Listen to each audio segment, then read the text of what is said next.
modern pill, the current pill, has side effects. It might be not be that drastic. Is that what happens is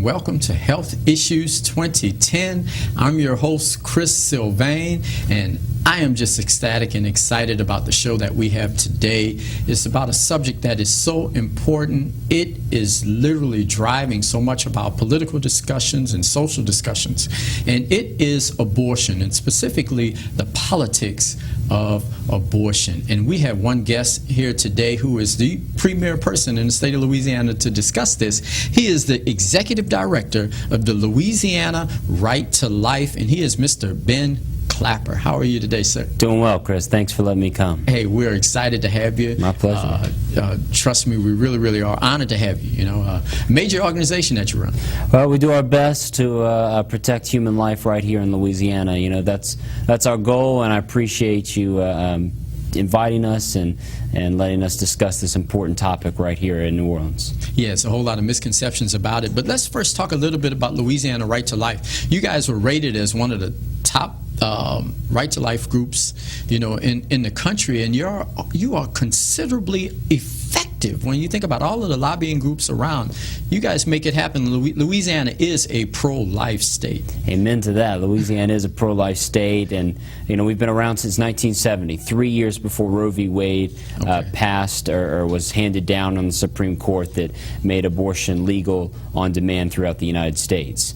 So we've been around since 1970. Obviously, I haven't been around since 1970, but you know, we have a people of the caliber in Louisiana that believe that life is sacred and that life should be protected, and throughout the whole state, whether it's here in New Orleans or in the northern part of the state, in Shreveport, Monroe.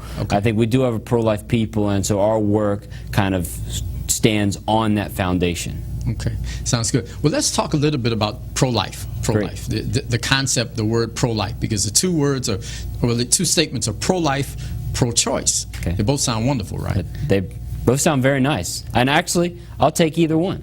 Sounds good. We can talk about that a little bit. Hey, I think you know where we're going. Yeah. We're good. Pro-life, pro-choice. But the key then becomes, when does life begin? Sure. Well, life begins at conception. We were talking. And what is conception? Let's Conception is when the sperm and the egg come together, and sperm and the oocyte come together and create a new human life that is comprised of 46 unique chromosomes. Right. And that is the unique life. It's not, you know, people always ask, well, when does life begin? Well, when you think about it, life was always present. Okay. You have a living sperm right. and a living oocyte, a living egg, that come together right. to create a living zygote.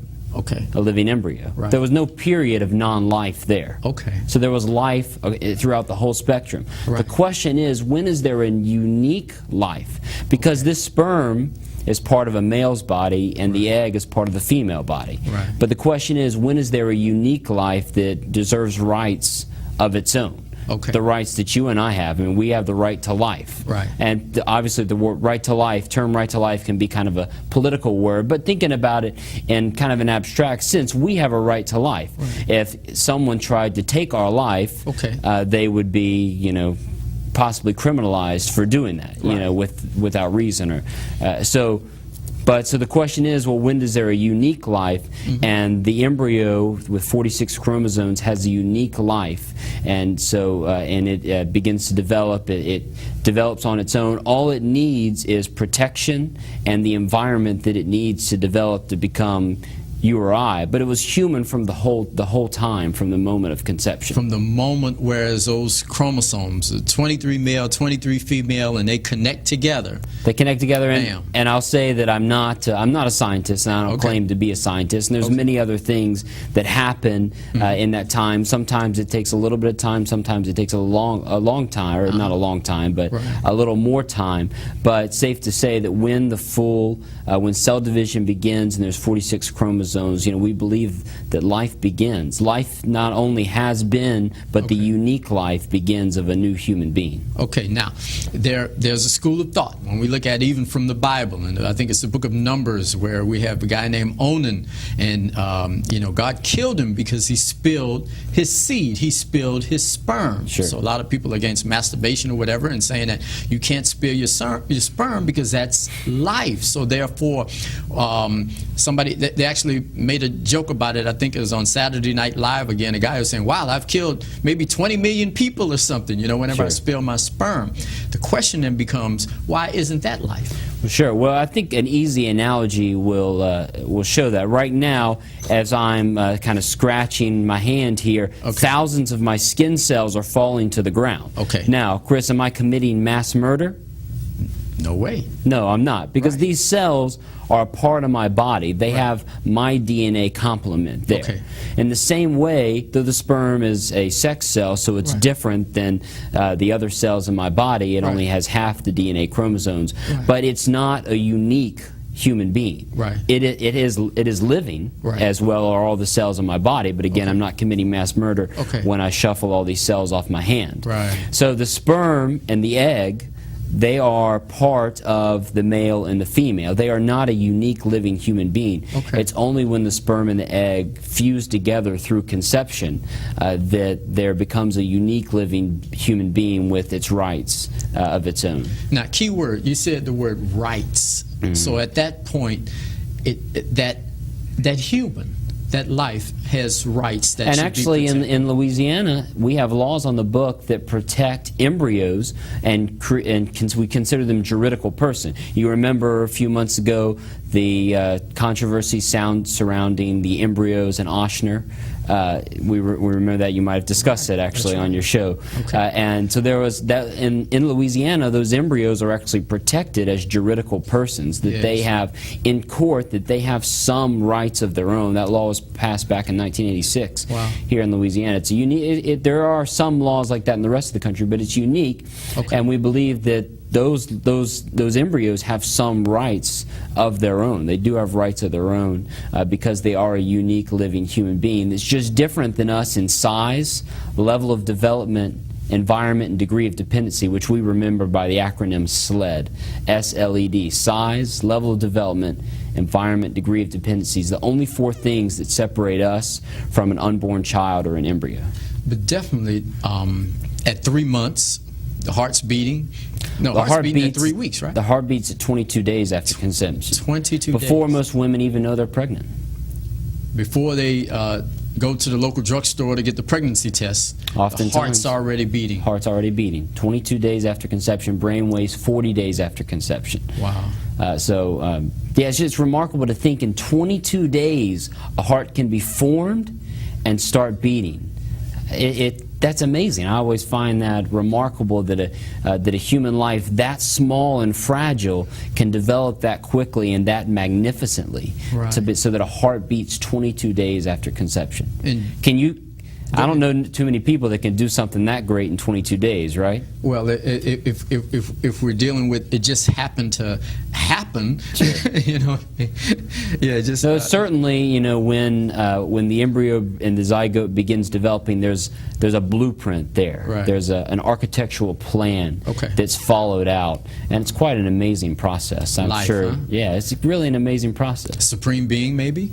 They certainly believe that in the same way that creation or the universe has some sort of a blueprint around it, an embryo is kind of like a microcosm of the universe that kind of shows that an architect is there guiding the principles of an embryo as it begins to develop. No way for it to happen in happenstance in 10 trillion years. I don't believe so. Hey, I'm with you. Now, question then. Okay. Okay, obviously partial birth abortion hey, that's a no-brainer. I mean, a kid can almost walk, you know what I mean? And they're telling me just because it's on one side, you know.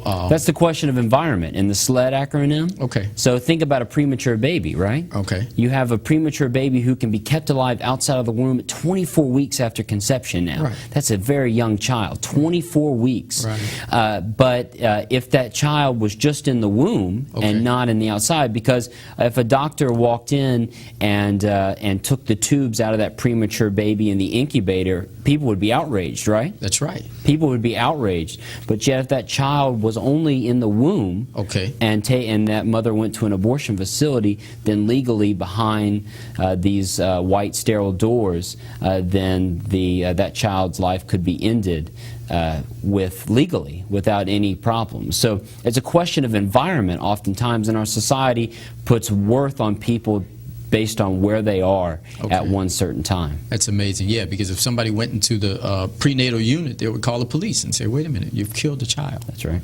Yeah. And people would be outraged. People would be storming down the doors of that hospital. Right.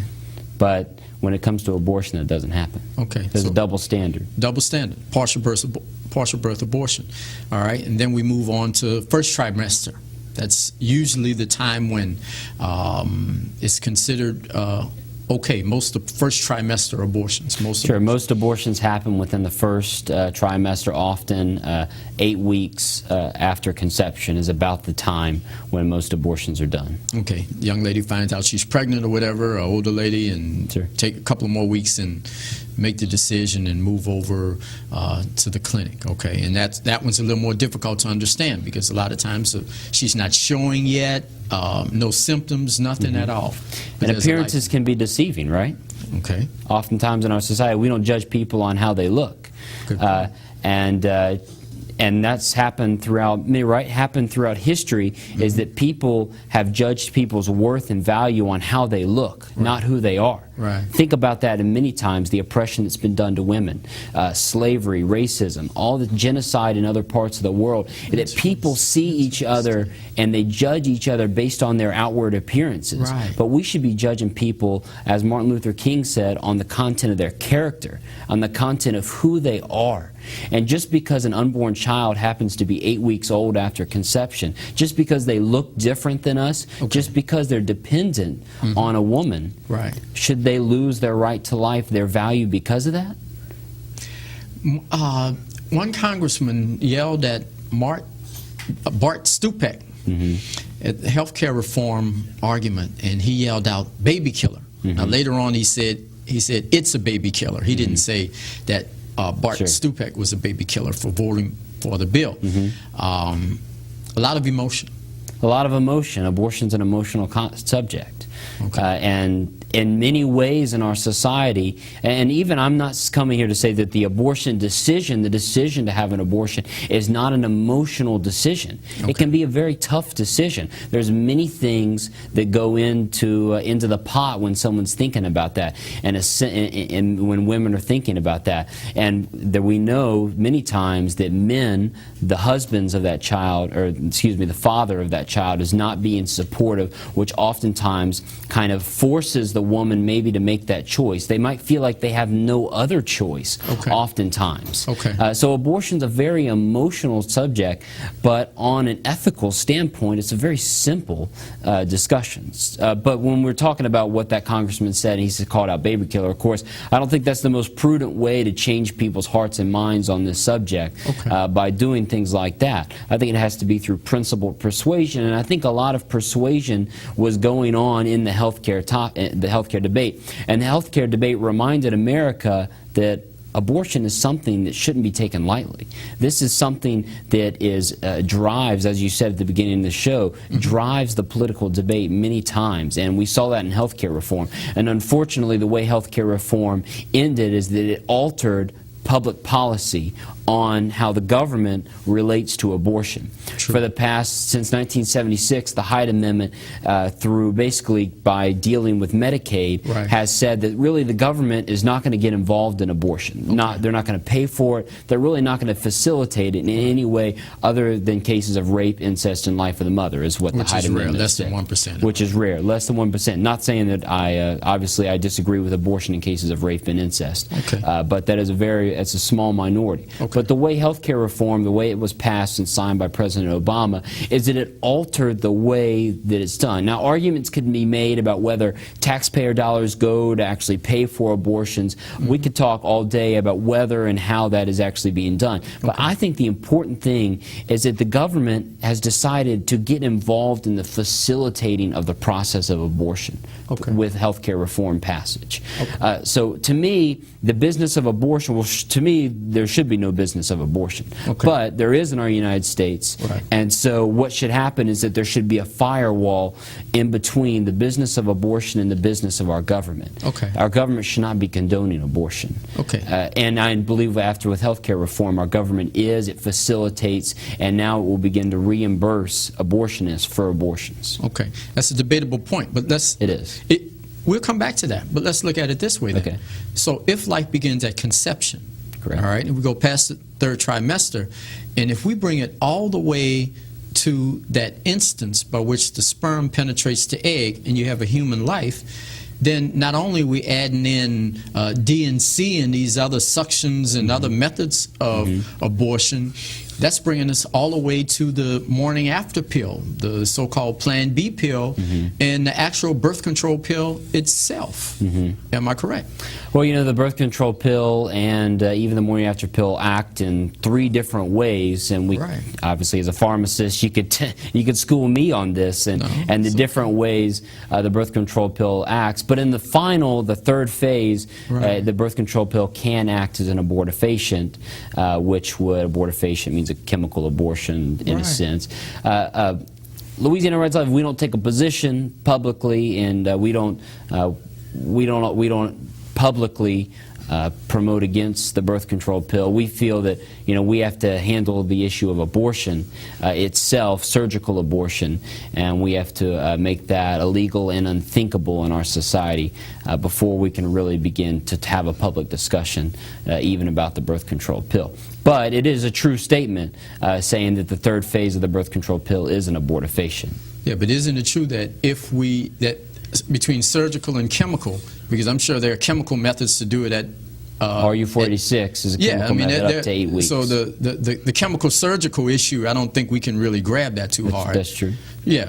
So therefore, if we apply the same consistent approach, the insurance companies paying for the birth control pill is legitimately the same thing. Would you agree? I would say it is legitimately the same thing in the third phase. The birth control pill, the majority of time, does not act as an abortifacient. That's correct. But in some ways, it does act as an abortifacient, as we've talked about. That's right. So I would say that if we do believe in the value as an individual, if we do believe in the value of human life from the moment of conception, then we have to recognize that the birth control pill can and oftentimes does act as an abortifacient and ends the life of an embryonic human being. Hey, granted, strong statement. Hey, glad you made it. I think that's good. But if we look at it on both sides, even from the right to life side, there's obviously a hesitancy upon taking upon this big monster. I call it the elephant in the room when we're talking about abortion. But then on the other side, on the pro-choice side, it's still an elephant in the room where nobody wants to deal with it. Science is solid. Even in drug companies, if you look at drug company literature, it's hidden so well. You have most doctors, I guarantee you, if you go to 100 doctors, pharmacists, medical professionals, and you ask them how did the birth control pill work, they will not be able to tell you because it's cloaked and it inhibits the implantation or the endometrial lining. It makes it unsuitable. Unsuitable for what? Are we calling it a child? And many people feel that the zygote per se is not a human until after it implants in an endometrium. And that's the American Medical Association very early on, it was after 1973, I don't know the date, but defined pregnancy as implantation.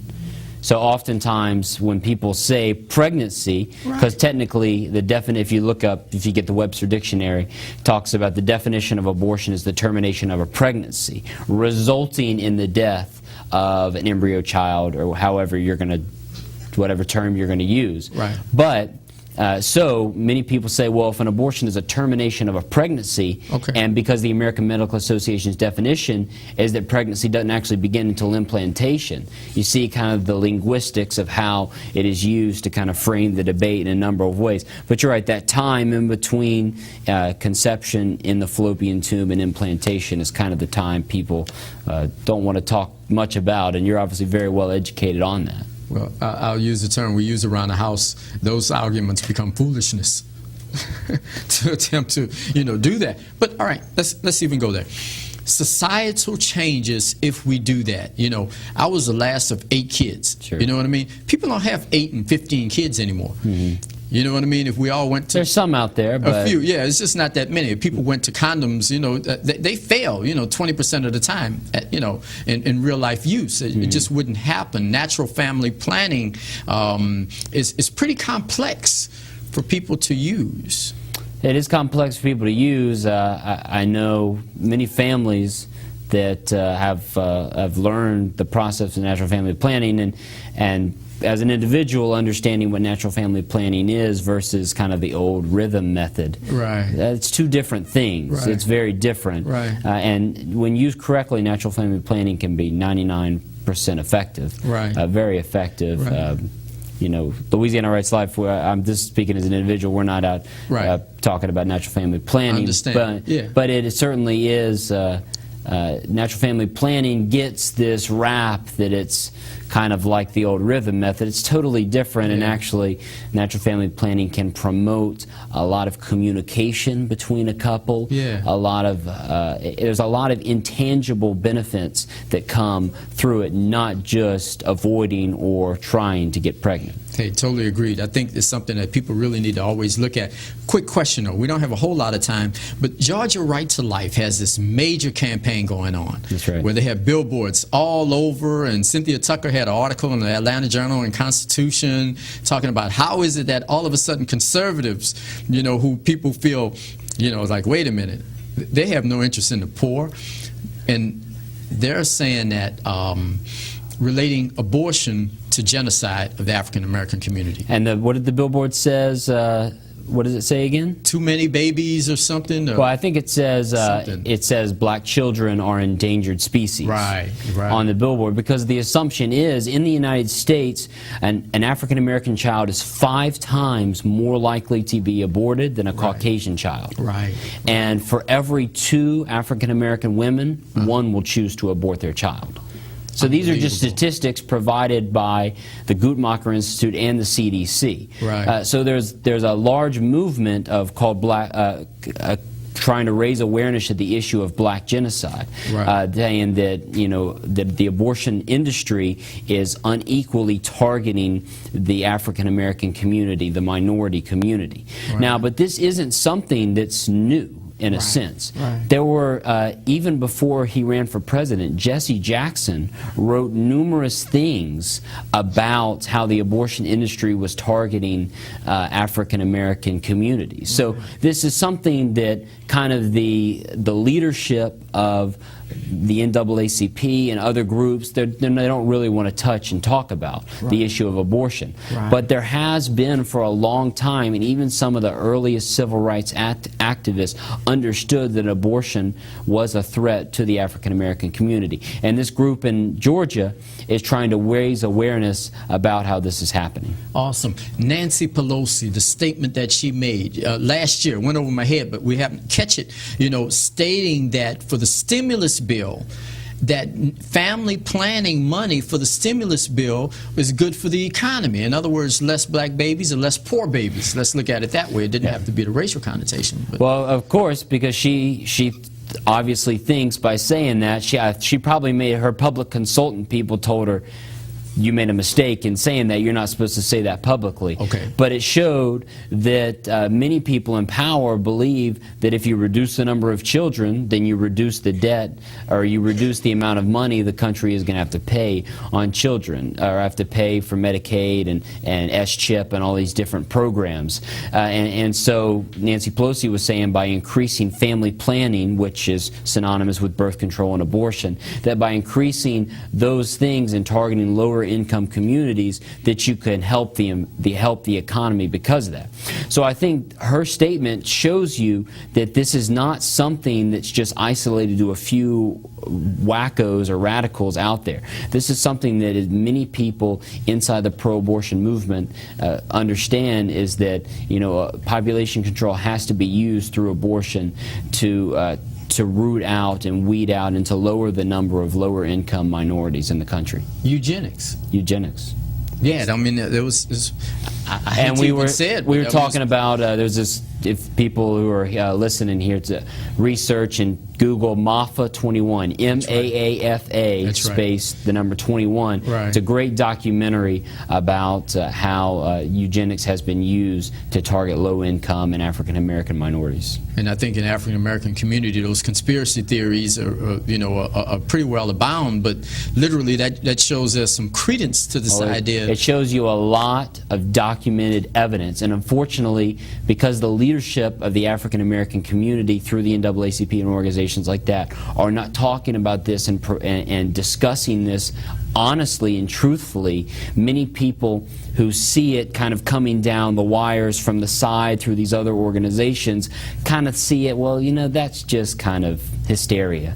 You know, that's just hysteria. But because the leadership doesn't want to talk about it honestly, people aren't speaking about it honestly. So everyone watching should certainly Google MAAFA 21, M-A-A-F-A 21. I think it's good. It's actually an awesome video. The question, I'll use Cynthia Tucker's argument.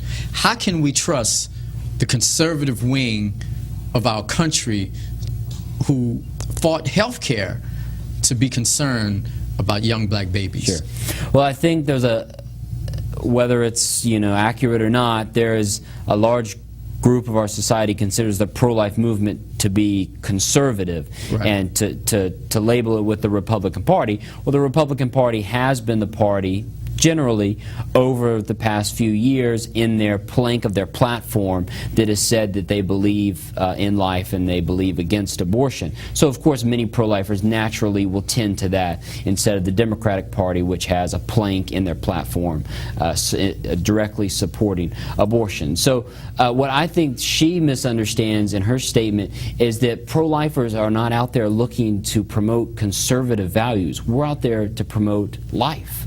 We want to save unborn children from abortion. It comes to be very simple. You know, I'm not interested in, Louisiana Right's Life's not interested in big government or small government and those different things. So we have to understand that those groups that were putting up those billboards were not coming from a conservative background, they were coming from a pro-life background. Real quick, if you go right to that camera, sure, quick take-home message. Sure. Awesome. Take-home message is that in the country today, especially here in Louisiana and New Orleans, we have to be people who value and respect human life. But not only that, we need people who want to defend life and to do something about that. Right now in the United States, there are 4,000 abortions that happen every single day. And as we talked about, many of them occur in the African American community. So we need people who want to defend life, and you can visit right there on the screen right now, prolifelouisiana.org. Visit our website, get involved with the things that we're doing, and join us to help defend life in the great state of Louisiana. Awesome, awesome, awesome. Hey, I'm your host, Chris Sylvain with Health Issues 2010. As you can see, powerful information. Believe me, check out our website, healthissues2010.org. You'll be able to see this show. You'll be able to get links to those other sites and that other information, all that you need. Make informed choices. Listen, learn, be active, fight as hard as you can. Thank you so much. Great.